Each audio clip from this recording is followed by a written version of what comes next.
جمشید کو بھی حساب کے لیے پیش نہیں کیا گیا تھا۔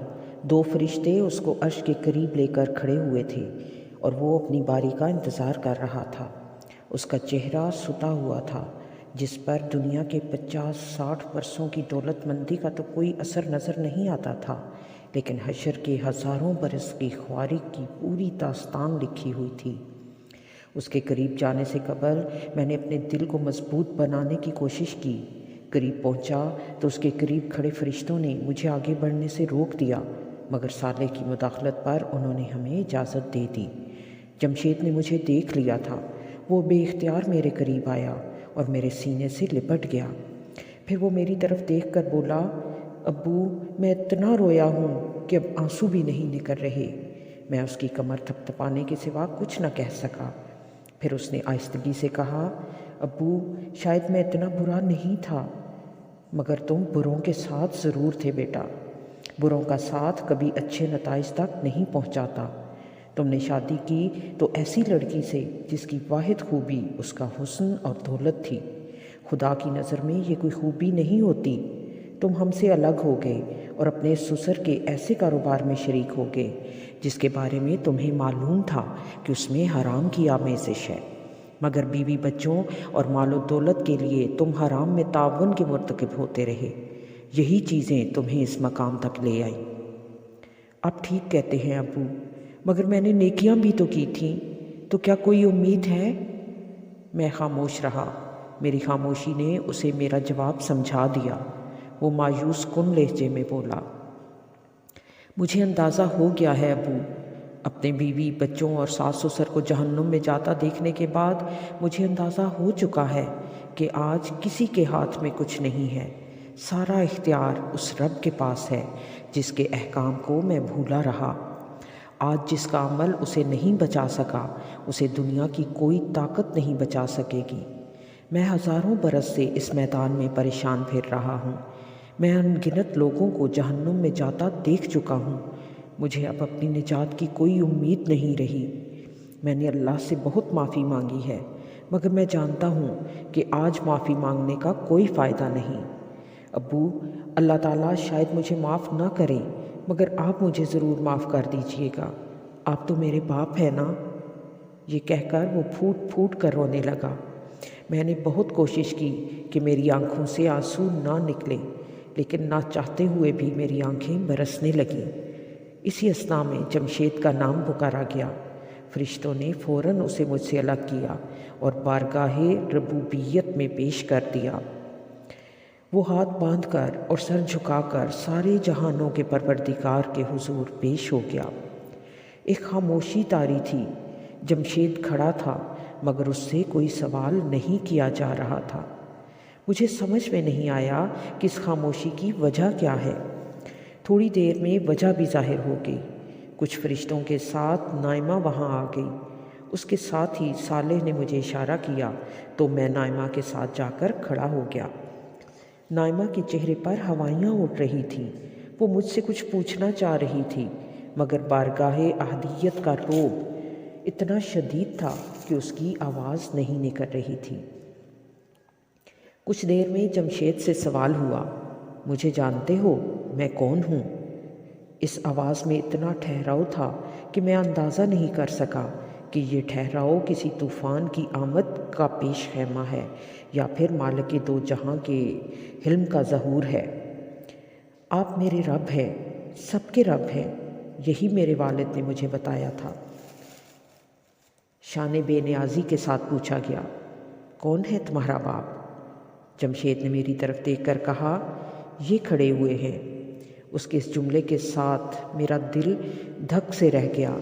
مجھے اس بات کا اندازہ ہو چکا تھا کہ اب جمشید مارا گیا، کیونکہ میں نے اسے توحید کے علاوہ اور بھی بہت سی چیزوں کی نصیحت کی تھی جن میں اس کا ریکارڈ اچھا نہیں تھا۔ اب مجھ سے یہی پوچھا جانا تھا کہ میں نے اسے کن باتوں کی نصیحت کی تھی، اور میری یہی گواہی اس کی پکڑ کا سبب بن جاتی۔ مگر میری توقع کے بالکل برخلاف اللہ تعالیٰ نے مجھے گواہی کے لیے نہیں بلایا۔ انہوں نے جمشید سے ایک بالکل مختلف سوال کیا، ابھی تم اپنے باپ سے کیا کہہ رہے تھے؟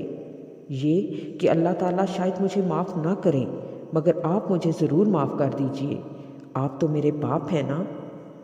لمحہ بھر پہلے جو میری امید بندھی تھی وہ اس سوال کے ساتھ ہی دم توڑ گئی۔ جمشید کو بھی اندازہ ہو گیا کہ اس کی پکڑ شروع ہو چکی ہے۔ خوف کے مارے اس کا چہرہ سیاہ پڑ گیا، اس کے ہاتھ پاؤں لرزنے لگے۔ اس کے سان و گمان میں بھی یہ بات نہ تھی کہ اللہ تعالیٰ جو دوسرے حساب کتاب میں مصروف تھے، ساتھ ساتھ اس کی بات بھی سن رہے تھے۔ نہ صرف سن رہے تھے بلکہ اس کے الفاظ اللہ تعالیٰ کو ناراض کرنے کا سبب بن گئے تھے۔ وہ بڑی بے بسی سے بولا، جی میں نے یہ بات کہی تھی، لیکن میرا مطلب وہ بالکل نہیں تھا جو آپ سمجھے ہیں۔ تمہیں کیا معلوم کہ میں کیا سمجھا ہوں؟ پوچھا گیا، مگر آواز میں ابھی تک وہی ٹھہراؤ تھا۔ نہیں، مجھے بالکل نہیں معلوم آپ کیا سمجھے، جمشید نے لڑکھڑاتی زبان میں جواب دیا۔ اس سے مزید کوئی بات کہنے کی بجائے نائمہ سے پوچھا گیا، میری لونڈی، یہ تیرا بیٹا ہے؟ اس نے تیرے ساتھ کیا سلوک کیا؟ نائمہ بولی، پروردگار، اس نے میرے ساتھ بہت نیک سلوک کیا، یہ بڑھاپے تک میری خدمت کرتا رہا۔ اس نے مال سے، عمل سے اور محبت سے میرے ساتھ بہت حسن سلوک کیا۔ اس کی بیوی اسے ٹوکتی تھی لیکن یہ میری خدمت سے باز نہیں آیا۔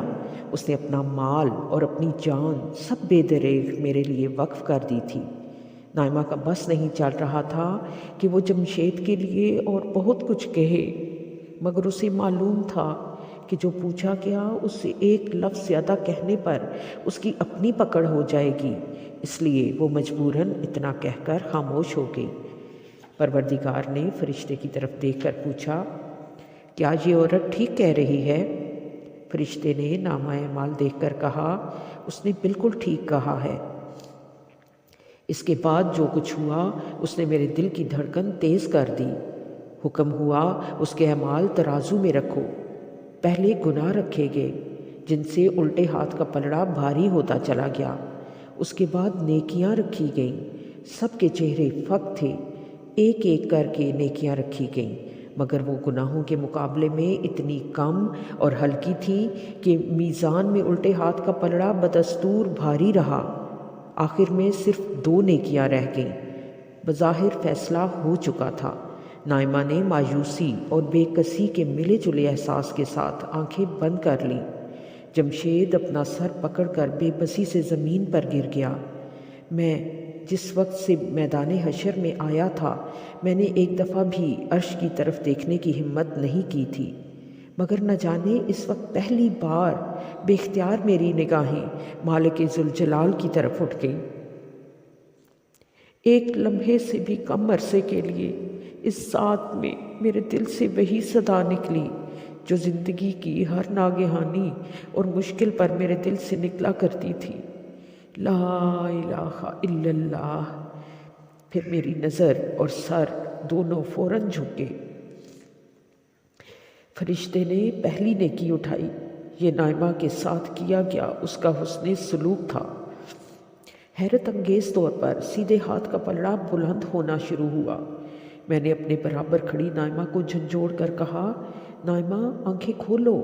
میری آواز جمشید تک بھی چلی گئی۔ اس نے سر اٹھا کر دیکھا اور آہستہ آہستہ کھڑا ہو گیا۔ اٹھتے پلڑے کے ساتھ اس کی آس بھی بند گئی، لیکن ایک جگہ پہنچ کر سیدھے ہاتھ کا پلڑا ٹھہر گیا۔ الٹے ہاتھ کا پلڑا ابھی تک بھاری تھا۔ ہمارے دلوں میں جلنے والی امید کی شمع پھر بجھنے لگی۔ فرشتے نے آخری نیکی اٹھائی اور بلند آواز سے کہا، یہ توحید پر ایمان ہے۔ اس کے رکھتے ہی پلڑے کا توازن بدل گیا۔ میری زبان سے بے اختیار نکلا، اللہ اکبر وللہ الحمد۔ اس کے ساتھ ہی مدھم لہجے میں آواز آئی، جمشید، تمہارے باپ نے تمہیں میرے بارے میں یہ بھی بتایا تھا کہ میں ماں باپ سے 70 گنا زیادہ اپنے بندوں سے محبت کرتا ہوں۔ یہ تم تھے جس نے میری قدر نہیں کی، اسی لیے میدان حشر میں تمہیں اتنی سختی اٹھانی پڑی۔ میرا عدل بے لاگ ہوتا ہے، مگر میری رحمت ہر شے پر غالب ہے۔ فرشتے نے نجات کا فیصلہ تحریر کر کے نامہ اعمال اس کے دائیں ہاتھ میں دے دیا۔ جمشید کے منہ سے شدت جذبات میں ایک چیخ نکلی۔ اسے جنت کا پروانہ مل گیا تھا۔ ہزاروں سال پر مبنی اس طویل اور سخت دن کی اذیت سے اسے نجات مل گئی، بلکہ ہر تکلیف سے اسے نجات مل چکی تھی۔ وہ بھاگتا ہوا آیا اور ہم دونوں سے لپٹ گیا۔ نائمہ پر شادی مرگ کی کیفیت طاری تھی۔ جمشید کی آنکھوں سے آنسو رواں تھے اور میں اپنے وجود کے ہر رشے کے ساتھ اپنے رب کریم کی حمد کر رہا تھا، جس کی رحمت کاملہ نے جمشید کو معاف کر دیا تھا۔ ہمارا پورا خاندان حوض کوثر کے VIP لاؤنج میں جمع تھا۔ میری تینوں بیٹیاں لیلہ، عارفہ اور عالیہ اور دونوں بیٹے انور اور جمشید اپنی ماں نائمہ کے ہمراہ موجود تھے۔ جمشید کے آنے سے ہمارا خاندان مکمل ہو گیا تھا، اس لیے اس دفعہ خوشی اور مسرت کا جو عالم تھا وہ بیان سے باہر تھا۔ یوں اپنے خاندان کو اکٹھا دیکھ کر میں نے اپنے پہلو میں بیٹھے سالے سے کہا، اپنوں میں سے ایک شخص بھی رہ جائے تو جنت کا کیا مزہ۔ میری بات کا جواب جمشید نے دیا، جس کی بیوی، بچے اور سسرال والوں کے بارے میں جہنم کا فیصلہ ہو چکا تھا۔ ہاں ابو، مجھ سے زیادہ یہ بات کون جان سکتا ہے؟ آپ بہت خوش نصیب ہیں۔ یہ خوش نصیب اس لیے ہے کہ اپنے گھر والوں کی تربیت کو انہوں نے اپنا مسئلہ بنا لیا۔ وہ تو تم ہی نالائق تھے، ورنہ دوسروں کو دیکھو، سب کے ساتھ اچھا معاملہ ہوا۔ اس دفعہ نائمہ نے کہا، امی آپ ٹھیک کہہ رہی ہیں، مگر مجھے دنیا میں یہ خیال رہا کہ میرے ابو کی شفاعت مجھے بخشوا دے گی۔ دراصل میرے سسر کے ایک پیر صاحب تھے جن پر انہیں بہت اعتقاد تھا۔ وہ ہمیشہ میرے سسر سے کہتے تھے کہ میرا دامن پکڑے رکھو، میں قیامت کے دن تمہیں بخشوا دوں گا۔ بس وہیں سے مجھے یہ احساس ہوا کہ میرے ابو جیسا تو کوئی ہو ہی نہیں سکتا، ان کی شفاعت میرے کام آئے گی۔ اس کی بات سن کر میں نے کہا، بیٹا تم بالکل غلط سمجھے تھے، دیکھو تمہارے سسر کو ان کے پیر صاحب نہیں بچا سکے۔ حقیقت یہ ہے کہ شفاعت کو ذریعہ نجات سمجھنے کی دعوت نہ ہمارے نبی نے دی اور نہ ہی قرآن مجید میں یہ کہیں بیان ہوا ہے کہ اسے ذریعہ نجات سمجھو۔ قرآن کریم تو نازل ہی اس لیے ہوا تھا کہ یہ بتائے کہ آخرت کے دن نجات کیسے ہوگی۔ میں نے بار بار یہ واضح کیا تھا کہ روز قیامت نجات کا پیمانہ ایک ہی ہے، یعنی ایمان اور عمل صالح۔ نزول قرآن کے وقت سارے عیسائی اس گمراہی کا شکار تھے کہ حضرت عیسیٰ علیہ السلام کی شفاعت انہیں بخشوا دے گی، جبکہ مشرکین یہ سمجھتے تھے کہ ان کے بت خدا کے حضور ان کی سفارش کریں گے۔ اس لیے قرآن مجید نے بار بار اس بات کو واضح کیا کہ شفاعت کا کوئی ذریعہ نجات نہیں ہے، انسان کو وہی ملے گا جو اس نے کیا ہوگا۔ لیکن شفاعت کا ذکر قرآن میں آیا تو ہے اور حدیثوں میں بھی اس کا ذکر ہوا ہے۔ جمشید نے سوال کیا۔ میں نے اس کے سامنے ایک سوال رکھتے ہوئے کہا، یہ بتاؤ کہ پورے قرآن یا کسی حدیث میں کہیں یہ کہا گیا ہے کہ شفاعت کو ذریعہ نجات سمجھ کر اس پر بھروسہ کرو یا اس کے لیے دعا کرو؟ نہیں، ایسا تو کہیں بھی نہیں کہا گیا۔ جمشید کی جگہ انور نے پورے اعتماد اور وثوق سے کہا تو جمشید نے اس سے اختلاف کرتے ہوئے کہا، نہیں بھائی، ہم تو ہر اذان کے بعد شفاعت کی دعا کرتے تھے۔ میں نے جمشید کی بات کا جواب دیا، یہ تو لوگوں نے حضور صلی اللہ علیہ وسلم کی بات میں خود اضافہ کیا تھا۔ حضور صلی اللہ علیہ وسلم نے صرف اتنا کہا تھا کہ میرے لیے مقام محمود کی دعا کرو تو میری شفاعت واجب ہو جائے گی۔ یہ نہیں کہا تھا کہ شفاعت کے لیے بھی دعا کیا کرو یا اس پر بھروسہ کر کے عمل صالح چھوڑ دو اور مزے سے گناہ کرتے رہو۔ صالح نے مجھے مخاطب کرتے ہوئے کہا، عبداللہ تم رکو، میں انہیں شفاعت کا تصور تفصیل سے سمجھاتا ہوں۔ دیکھو، اصل نجات کا ضابطہ ایمان اور عمل صالح ہے اور اس کے سوا کچھ اور نہیں۔ آج اگر کسی کو معافی مل رہی ہے تو دراصل وہ کسی کی شفاعت سے نہیں مل رہی، بلکہ اللہ تعالیٰ کے علم، قدرت اور رحمت کی وجہ سے مل رہی ہے۔ قرآن مجید میں اس بات کو اس طرح بیان کیا گیا ہے کہ اللہ تعالیٰ بس شرک کو ہی معاف نہیں کریں گے، اس کے علاوہ جس گناہ کو چاہیں اور جس شخص کے لیے چاہیں بخش سکتے ہیں۔ چھوٹے موٹے گناہوں کو تو اللہ تعالیٰ دنیا کی سختیوں اور نیکیوں کی بنا پر معاف کر دیا کرتے تھے، لیکن جن لوگوں نے گناہ کا راستہ مستقل اختیار کیے رکھا اور توبہ نہیں کی، انہیں تو بہرحال اس راہ پر چلنے کے نتائج آج بھگتنا پڑ رہے ہیں۔ تاہم کوئی بندہ مومن جب اپنے گناہوں کی کافی سزا بھگت لیتا ہے۔ صالح نے یہیں تک بات مکمل کی تھی کہ جمشید نے لقمہ دیا، جیسے میں نے بھگتی، یا پھر لیلا نے میدان حشر کی ابتدائی خواری اٹھائی تھی۔ بالکل، صالح نے اس کی تائید کرتے ہوئے اپنی بات جاری رکھی، میں یہ بتا رہا تھا کہ جب بندہ مومن اپنی خواری اور میدان حشر کی سختیاں جھیلنے کی بنا پر اللہ تعالیٰ کے اپنے قانون عدل کے تحت نجات کا مستحق ہو جاتا ہے، تو اللہ تعالیٰ کچھ نیک لوگوں کی گواہی کو، جو دراصل اس کے اچھے اعمال ہی کی گواہی ہوتی ہے، اس کی مغفرت کا بہانہ بنا دیتے ہیں، جیسے تمہارے لیے تمہارے ماں باپ کی گواہی مغفرت کا ذریعہ بن گئی، یا لیلا رسول اللہ صلی اللہ علیہ وآلہ وسلم کی اس گواہی کے نتیجے میں نجات پا گئی جو آپ نے ابتدا میں دی تھی۔ لیکن دیکھ لو کہ اس میں بھی ذاتی ایمان اور ذاتی عمل کی موجودگی ضروری ہے، اور سزا تو بہرحال انسان کو بھگتنی پڑتی ہے۔ تو یہ بتاؤ کہ سزا بھگت کر معافی کا راستہ بہتر ہے، یا شروع ہی میں توبہ اور عمل صالح کا راستہ اختیار کر لینا اور بغیر کسی سختی کے نجات پا جانا بہتر ہے؟ ظاہر ہے کہ پہلا راستہ بہتر ہے، مگر یہ بتائیے کہ پھر حضور صلی اللہ علیہ وآلہ وسلم کی شفاعت کی کیا حقیقت ہے؟ اس دفعہ عارفہ نے جواب دیا اور ساتھ ہی صالح سے ایک سوال بھی کر لیا۔ حضور صلی اللہ علیہ وآلہ وسلم کی شفاعت کا مطلب اگر یہ ہوتا کہ لوگوں کے پاس کوئی نیک عمل نہ ہو تب بھی حضور صلی اللہ علیہ وآلہ وسلم لوگوں کو بخشوا دیں گے، تو قرآن عمل صالح کی کوئی بات ہی نہیں کرتا، بلکہ قرآن کریم میں اللہ تعالیٰ حضور صلی اللہ علیہ وآلہ وسلم کی زبانی یہ کہلوا دیتے کہ لوگوں بس مجھ پر ایمان لے آؤ، میں آخرکار تم سب کو بخشوا دوں گا۔ یہ تو عیسائیوں کا عقیدہ تھا اور اس کا انجام انہوں نے آج بھگت لیا، نائمہ نے طنزیہ انداز میں کہا۔ صالح نے اس کی تائید میں کہا، ہم جانتے ہیں کہ قرآن میں ایسی کوئی بات بیان نہیں ہوئی ہے، اس کے برعکس ساری یقین دہانی اس بات کی ہے کہ ایمان لاؤ اور عمل صالح اختیار کرو اور سیدھا جنت میں جاؤ۔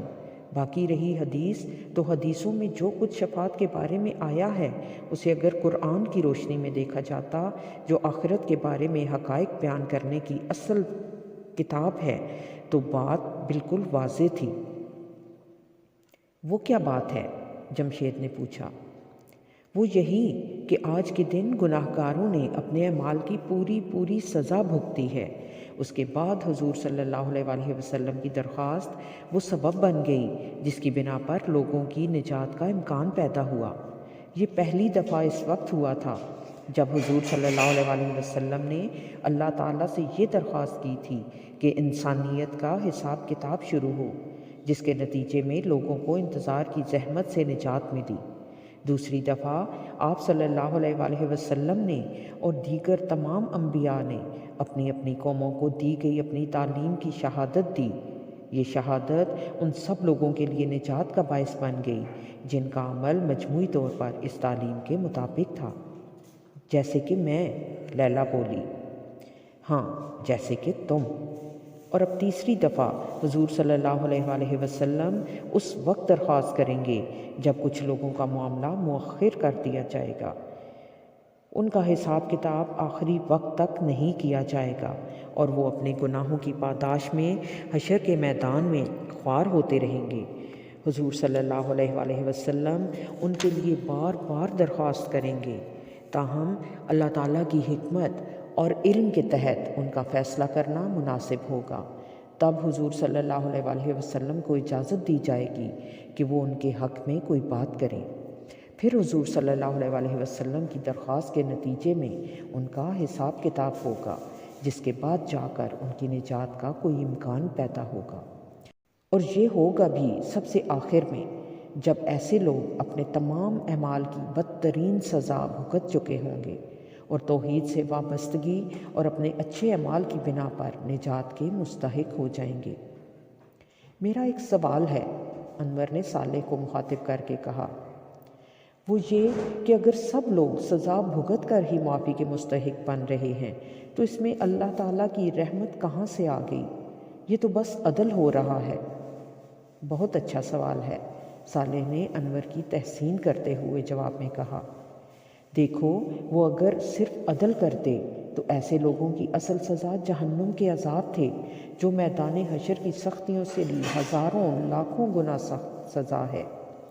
عدل کے تحت ایسے تمام لوگوں کو جہنم کی سزا بھگتنی چاہیے تھی، مگر ان کی رحمت یہ ہے کہ وہ حشر کی سختی کو جہنم کے عذابوں کا بدل بنا رہے ہیں۔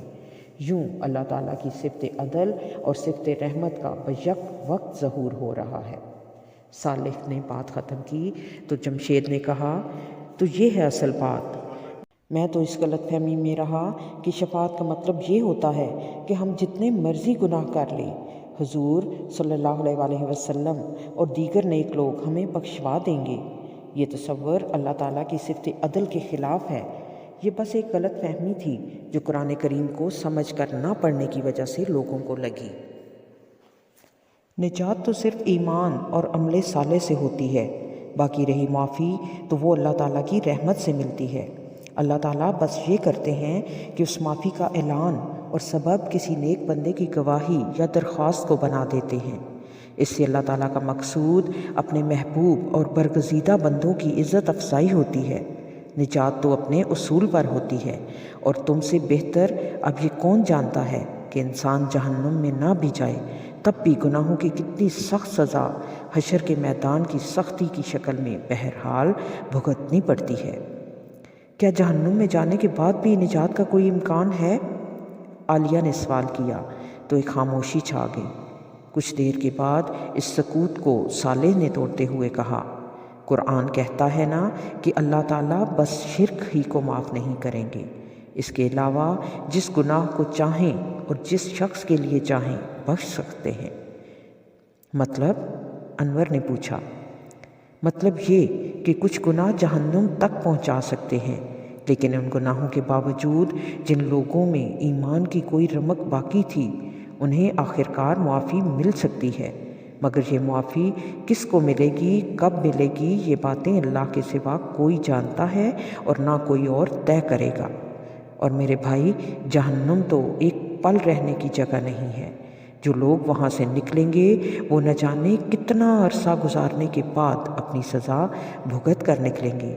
یہ مدت اتنی زیادہ ہوگی کہ اربوں کھربوں سال بھی اس حساب میں چند لمحوں کے برابر ہیں۔ اس بارے میں تو نہ سوچنا ہی بہت بہتر ہے۔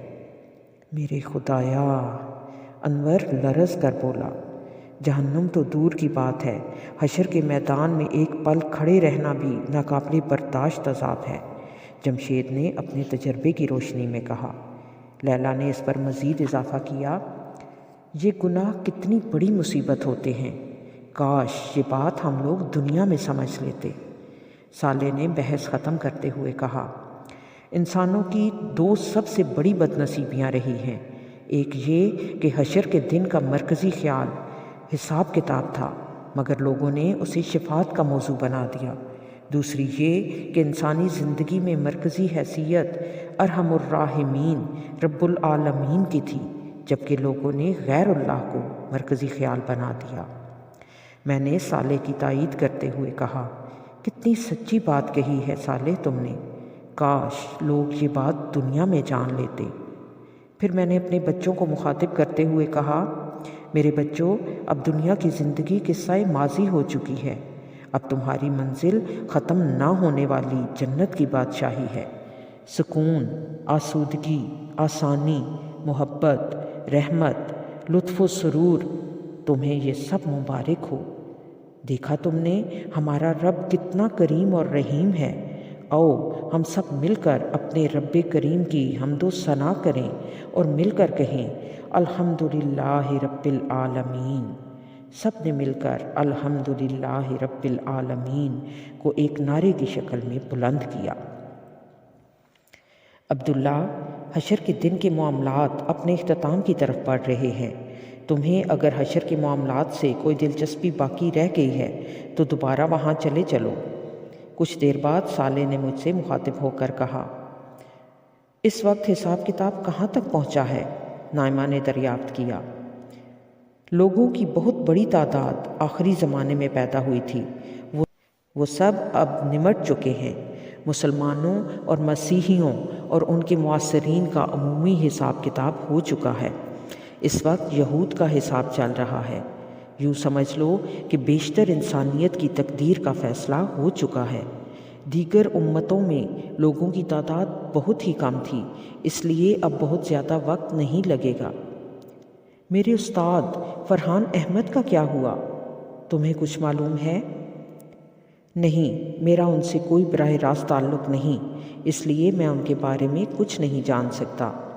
یہ تو میں جانتا ہوں کہ وہ یہاں حوض پر نہیں ہیں، باقی اللہ بہتر جانتا ہے کہ ان کا کیا ہوگا۔ ویسے بہتر ہے کہ اب تم اٹھ جاؤ۔ ٹھیک ہے، ہم لوگ چلتے ہیں، میں نے نشست سے اٹھتے ہوئے کہا۔ نائمہ اور بچے بھی اپنی نشستوں سے اٹھ گئے۔ نائمہ نے اٹھتے ہوئے کہا، میں ان بچوں کے ہمراہ ان کے خاندانوں کے پاس جا رہی ہوں۔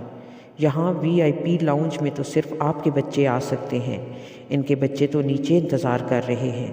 میں ان کے پاس جا رہی ہوں، اور ہاں، مجھے اپنے جمشید کے لیے کوئی نئی دلہن بھی ڈھونڈنی ہے۔ اس آخری بات پر ہم سب ہنس پڑے سوائے جمشید کے۔ اس کی سمجھ میں نہیں آیا کہ وہ نئی دلہن کی بات پر ہنسے یا اپنی سابقہ بیوی کی ہلاکت پر افسوس کرے۔ تم آرزو کے دیے جلا کر خدا سے اچھی امید رکھنا، خزاں کے موسم کی رخصتی پر بہار گل کی نوید رکھنا۔ وہ تیرا رب ہے، وہ تیرا مولا، اسی سے اچھی امید رکھنا۔ اسی سے کرنا تم دل کی باتیں، اسی سے راز و نیاز کرنا۔